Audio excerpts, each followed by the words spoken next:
Um oferecimento Goiás Fazendas, GP Asfalto e Organic Brasil. As tendências de mercado, novas tecnologias, empreendedorismo, clima e tudo que tem foco no que movimenta o campo são pautas no Agro e Prosa. O seu podcast diário que tem como missão deixar você informado sobre o mundo agro. Divino Ronaldo conduz de forma descomplicada e interativa entrevistas com os maiores especialistas deste mercado. Então vem com a gente. Está começando mais um episódio do Agro e Prosa Podcast. O meu entrevistado de hoje será Rodrigo Dias Lopes, especialista em agronegócio e pecuária sustentável da National Wildlife Federation, a NWF, aqui no Brasil. E o tema da nossa entrevista será: caem os números de degradação em pastagens no Brasil. Rodrigo, seja bem-vindo. Muito bom ter você aqui. Obrigado, Divino. É um prazer, mais uma vez, conversar com alguém aí da NWF. Já conversei aqui com o Francisco, o Chico, algumas vezes. Você encontra o Chico de vez em quando ou não? De vez em quando não, sempre, né? Ah, sempre? A gente trabalha junto aí. Quando a gente não tá junto aí, a gente tem muitas reuniões aí virtuais. Então o Chicão é um grande parceiro aí de trabalho. Bacana, cara, legal.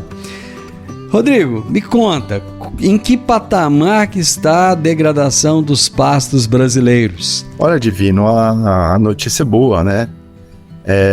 As pastagens degradadas, elas vêm caindo no Brasil, né?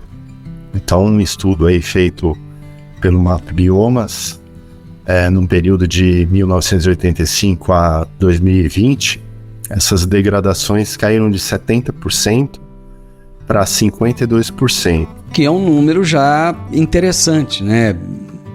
Ainda não é o ideal, mas comparado com o que se tinha antes, melhorou muito, né, Rodrigo? Com certeza. Essa retração, ela caiu em todos os biomas, ela aconteceu em todos os biomas ou não? Ela foi mais relevante em algum bioma especificamente? Sim, ela acabou acontecendo em todos os biomas, né? Então, por exemplo, na Amazônia ela caiu 60%, né? No Cerrado 56,4%, na Mata Atlântica 52%, e no Pantanal 25,6%. Essa retração no bioma amazônico, ela aconteceu muito mais em função dessa pressão internacional que a Amazônia sofre? Olha, eu acredito que sim, né? Essa pressão, eu vejo que ela, num ponto, ela traz benefícios para a pecuária brasileira, né? Porque o produtor acaba cada vez mais se aperfeiçoando e querendo melhorar e aumentando aí a questão de manejo dessas pastagens, melhorando esses manejos. Então eu acho que é um ponto positivo aí, que essa exigência internacional e até mesmo nacional vem trazendo para a pecuária brasileira. Rodrigo, por que se preocupa tanto com a Amazônia e não se preocupa no mesmo nível com o Pantanal? Porque o Pantanal é um bioma muito frágil também, tanto quanto o amazônico, o cerrado até, e parece que não tem o mesmo apelo. Com certeza, todos os biomas eles têm a sua importância, né? Eu acho que isso foi mais de um holofote que se criou aí sobre a Amazônia. Eu não sei se sobre a riqueza que ali se tem, né, na Amazônia, mas a importância, eu vejo que ela é igual para todos os biomas, né? Todos os biomas devem ser preservados, principalmente por causa das suas espécies diferentes, né, e características, então acho que todas elas são bem importantes. Quantos milhões de hectares nós temos ocupados pela pecuária atualmente? Entre 1950 e 2006, quando se registrou um crescimento de 46,3% da extensão ocupada de pastagens, que passou de 111 milhões de hectares para 162 milhões de hectares. E em meados dos anos 2000, a área total de pastagem parou de crescer e teve uma retração de 5% entre 2005 e 2020. Rodrigo, quantos milhões de hectares são degradados desses pouco mais de 150 milhões que você colocou aí?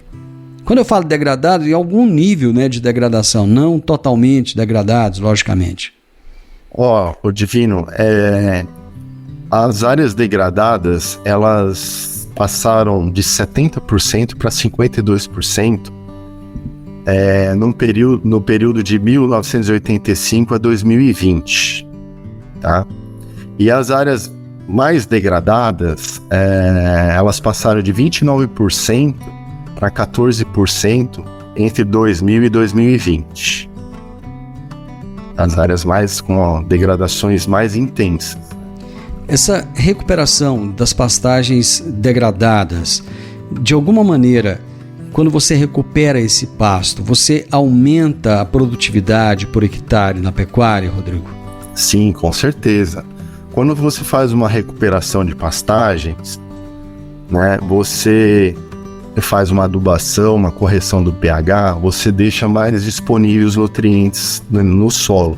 Consequentemente, você tem um aumento da massa foliar do seu pasto, né? Você tem um aumento da produtividade de pasto. E aí o suporte desse pasto ele aumenta, você consegue colocar um número maior de animais dentro de 1 hectare. É o que eles chamam de UA, aumentar o UA, isso? Isso, unidade animal. Unidade animal, ela significa 450 quilos de peso vivo. E essa técnica, ela também contribui para diminuir o impacto ambiental da atividade pecuária? Essa é uma questão que se fala muito, né, Rodrigo? Vive principalmente os influencers, eles vivem questionando que a pecuária tem um impacto ambiental muito grande, tal. Inclusive tem até campanhas contra a carne, né? Vira e mexe tem uma campanha dessas aí. Então, quando se faz uma recuperação dessa de pastagens, esse impacto ambiental, ele é diminuído? Sim, com certeza, em vários sentidos, né? Primeiro que quando você faz uma recuperação de pastagem, você tem uma maior cobertura do solo. Então você já tem um ganho na diminuição de erosão, e essa erosão ela acaba levando essa areia para os rios, então você diminui o assoreamento de rios, né? E também você, com esse aumento de produtividade, você aumenta a eficiência, então você consegue colocar mais animais dentro de uma área. Consequentemente, você tem uma diminuição por procura de novas áreas para ser abertas, né, para ser desmatadas. E também você tem um outro ganho, que é na questão da fixação do carbono nessas pastagens, né? Como você tem um aumento dessa biomassa, você aumenta a fixação do carbono livre, então você diminui gases do efeito estufa da atmosfera, né? Então são todos ganhos ambientais. Aliás, essa é uma questão também que o pessoal bate pesado, né? Aquela história do pum do boi, do arroto do boi, né? Quer dizer, tudo isso ajudaria nessa emissão de gases, né? Que fala-se tanto.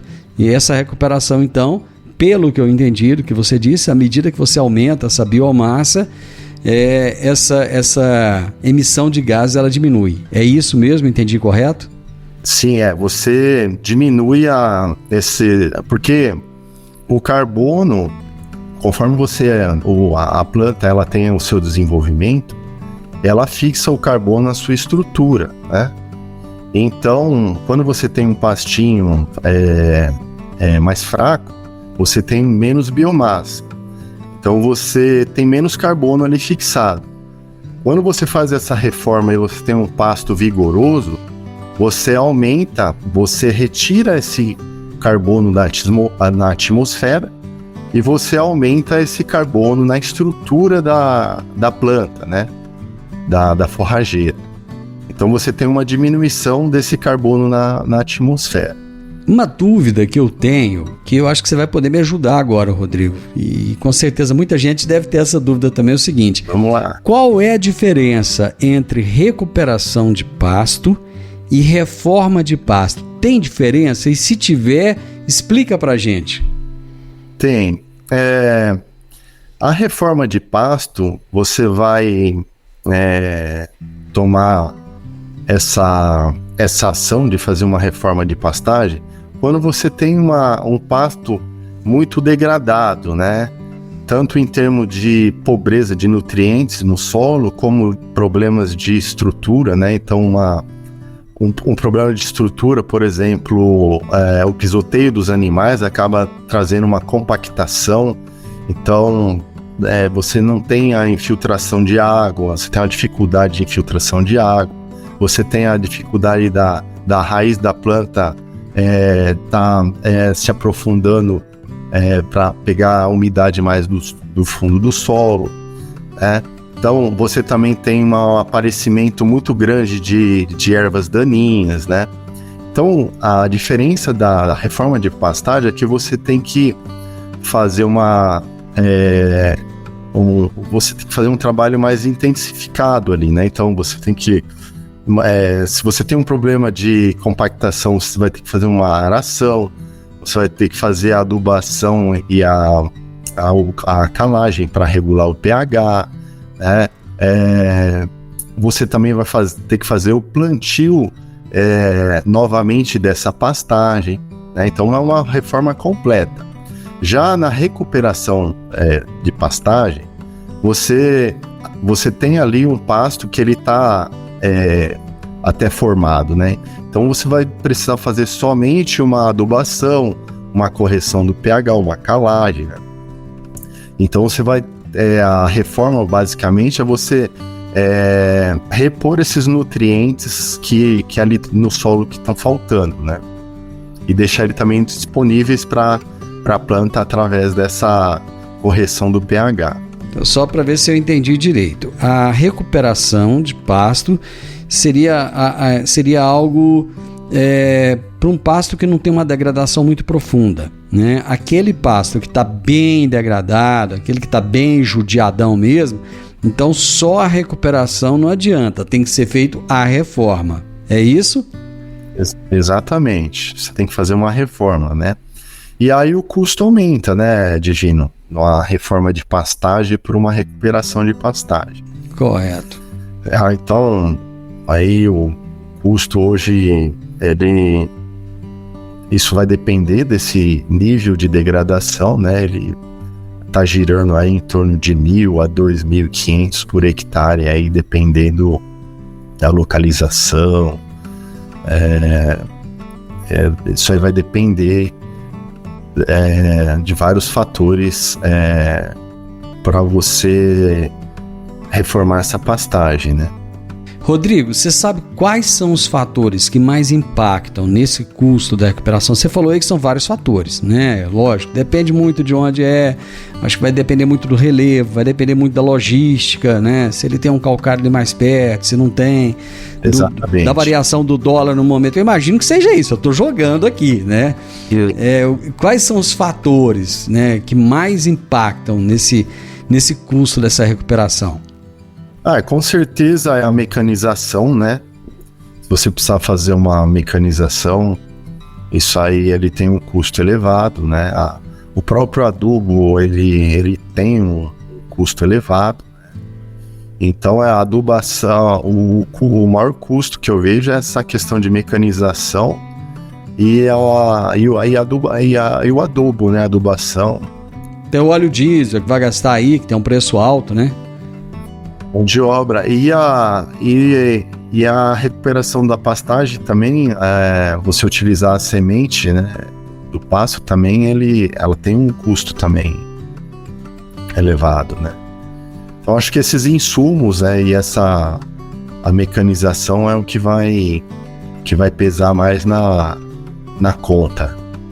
Mas você acha que isso é algo que o produtor não tem como fugir? Porque assim, eu acho que muitos pecuaristas eles vão adiando. Chega um momento que não dá mais para adiar, tem que fazer e não tem como? Sim, porque é aquele negócio, né, Divina, que eu sempre falo.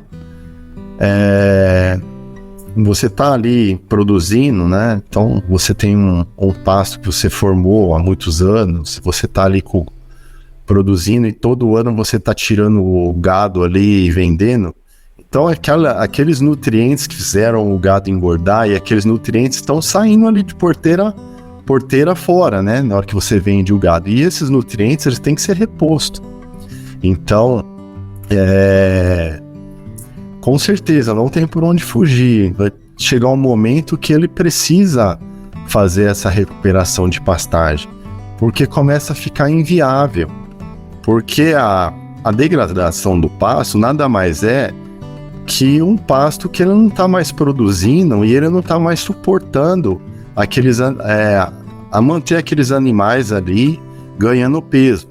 Então, se ele não tomar essa decisão de fazer uma recuperação de pastagem, ele vai acabar tendo um prejuízo maior, né? Hoje fala-se muito, Rodrigo, na integração lavoura-pecuária, né? Existe a integração lavoura-pecuária-floresta e num ponto inicial existe a integração lavoura-pecuária. Ela é uma boa opção? Ah, sim, com certeza é uma boa opção, porque a lavoura-pecuária é uma opção, porque a lavoura geralmente ela tem um retorno mais rápido, né, que a pecuária. Então você consegue fazer a lavoura, você já vai ter um lucro ali na venda da sua produção, e você já faz uma recuperação do seu solo, né? No momento que você vai fazer a preparação para a lavoura. Então essa é uma vantagem, né? De você conseguir recuperar e custear essa recuperação com a lavoura. E também você tem outras vantagens, né? Nesse consorciamento, né? Para a lavoura, para a pecuária, você tem a quebra de ciclos, por exemplo, de vermes, né? Dando esse período aí com a lavoura. Então, quando você volta com a pecuária, você tem ali um pasto mais limpo de verminose, então você já tem uma economia, né? E para a lavoura também, acaba quebrando o ciclo de pragas e doenças também, né? Então, é vantajoso para ambas as atividades. E no caso da floresta pecuária, você tem também várias vantagens, né? A primeira é de você estar tendo uma eficiência em produtividades diversas, né? Então você está tendo ali a produção de carne e também a produção de madeira, né? Então começa por aí, por essa eficiência. Outra vantagem também para a pecuária é o sombreamento, né? Então o boi que é criado ali com uma sombra, ele evita o estresse térmico, né? Principalmente no Brasil, que é um país tropical e o animal acaba sofrendo bastante com a questão da temperatura. Então ele consegue ter um maior conforto, né, com o sombreamento, economizar a energia que ele ia estar utilizando para manter a sua temperatura corporal. Ele utiliza essa energia como ganho de peso. Então são várias vantagens. Então acaba que isso tem uma influência aí no bem-estar animal, né, no conforto dele, e traz consequentemente um aumento de produtividade, é isso? É isso. Uma das coisas que eu gostaria de entender é o seguinte: muda muito a questão do manejo. Por exemplo, vamos falar, eu acho que a integração lavoura-pecuária ela está mais acessível do que a integração lavoura-pecuária-floresta, que acaba que eu acho que demanda um nível de profissionalismo ainda muito maior até, e até de dedicação. Na integração lavoura-pecuária, esse manejo ele muda muito? Sim, geralmente o manejo, por exemplo, vamos falar aí da plantio de milho, né? Isso. Então, quando você vai fazer uma reforma de pastagem, você faz o você faz a preparação do solo, planta o milho, né? Isso. Então tem aquele sistema barreirão, né? Então, quando você vai fazer a adubação de cobertura do milho, que você já quer fazer a transição para o pasto, você já joga ali na adubação de cobertura a semente da pastagem, né? Era isso que eu queria entender. Aí você já joga ali a semente junto com a adubação de cobertura. E aí, quando o milho já está a ponto de colheita, a gramínea ela já está ali com 30, 40 centímetros, entendeu? Entendi. Então aí você faz a colheita do milho e aí o pasto já vem formado, entendeu? Aí você já pode fazer um primeiro repasse que o gado pode ele já aproveita aquela palhada do milho e já faz um primeiro pastejo ali naquela grama, entendeu? Entendi. Você jogou um braquiarão lá, entendeu? Então você já faz essa transição. Então é por isso que o custo de recuperação vai ficar menor, é isso? Com certeza. Você já aproveita, né? A adubação, você já jogou a semente, então você já diminuiu o manejo, né? Então, bacana. Você torna tudo mais eficiente nesse consorciamento, né? Muito interessante. Meu amigo, prosa boa. Diz que coisa boa é prosa boa, né? Então a prosa foi muito boa.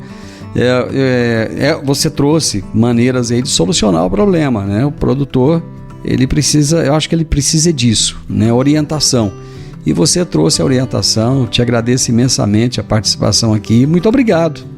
Eu que agradeço, Divino, aí pelo convite e pelo espaço aí pra gente, viu? Grande abraço. Muito obrigado. Hoje eu conversei com o Rodrigo Dias Lopes, que é especialista em agronegócio e pecuária sustentável. Ele trouxe aí umas dicas, supimpa, viu, gente? Vamos seguir as dicas dele que eu tenho certeza, muita gente vai se dar bem. Ele é da National Wildlife Federation, que é a NWF, que tem sede fora do Brasil, e ele trabalha na NWF aqui no Brasil. E ele trouxe pra gente boas notícias. Caem os números de degradação de pastagens no Brasil.